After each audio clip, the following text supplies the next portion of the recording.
Every minute, one animal is abused. That means within the time that you watch this speech, at least 8 animals will have suffered abuse of some kind. This disturbing statistic is just a glimpse into the extreme urgency surrounding ending animal exploitation and cruelty. Across the globe, animal cruelty and exploitation is a disturbing reality.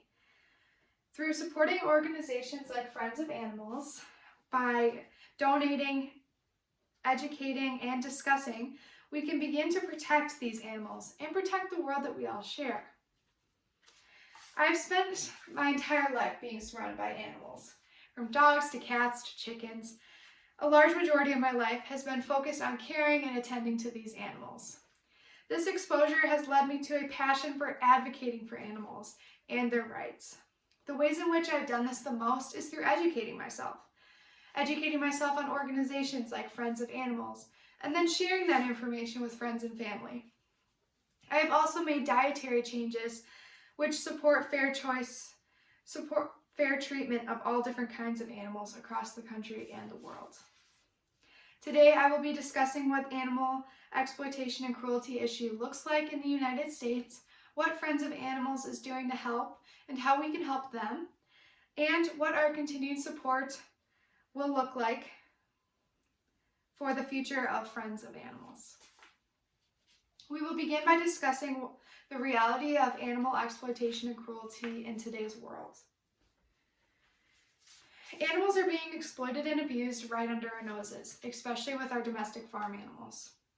According to the Humane Society of the United States, 9.8 billion land animals are raised on U.S. factory farms and killed in a slaughterhouse.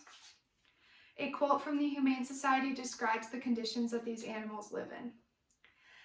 Egg-laying hens are packed into cages where they can't even spread their wings. Baby calves are taken from their mothers and confined in crates so small they can barely move. Mother pigs are locked in crates nearly the width and length of their bodies, unable to even turn around. This abuse is also happening at zoo and marine parks for our entertainment.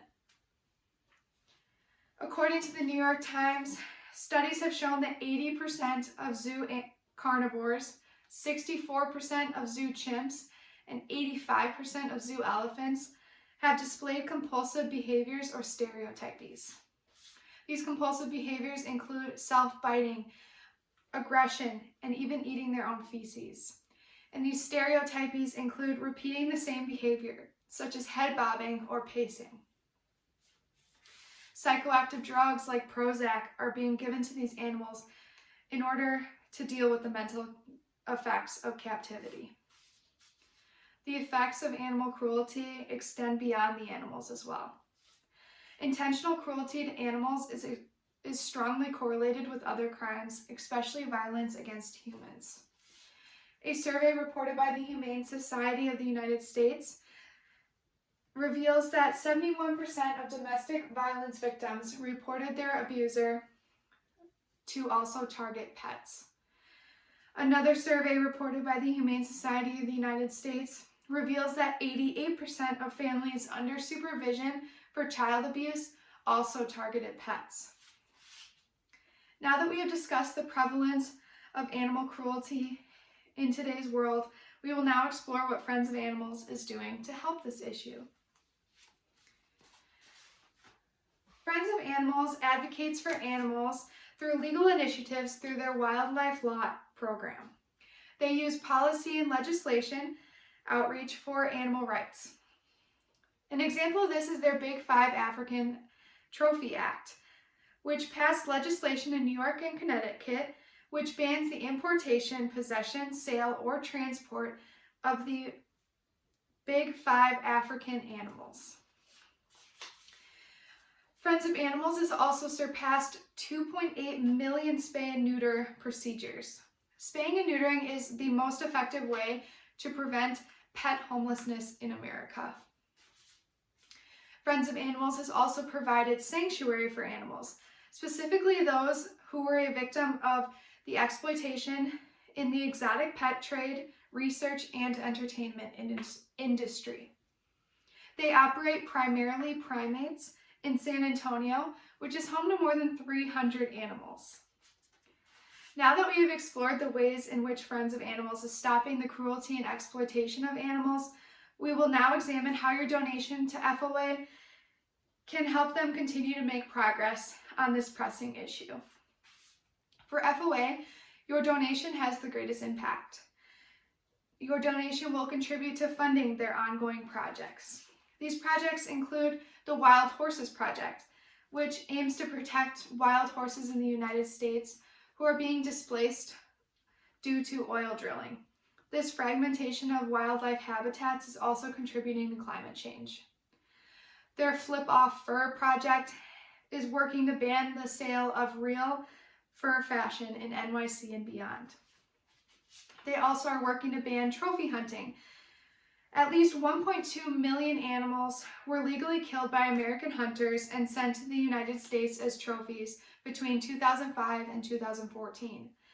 They are working to ban the possession of these animals.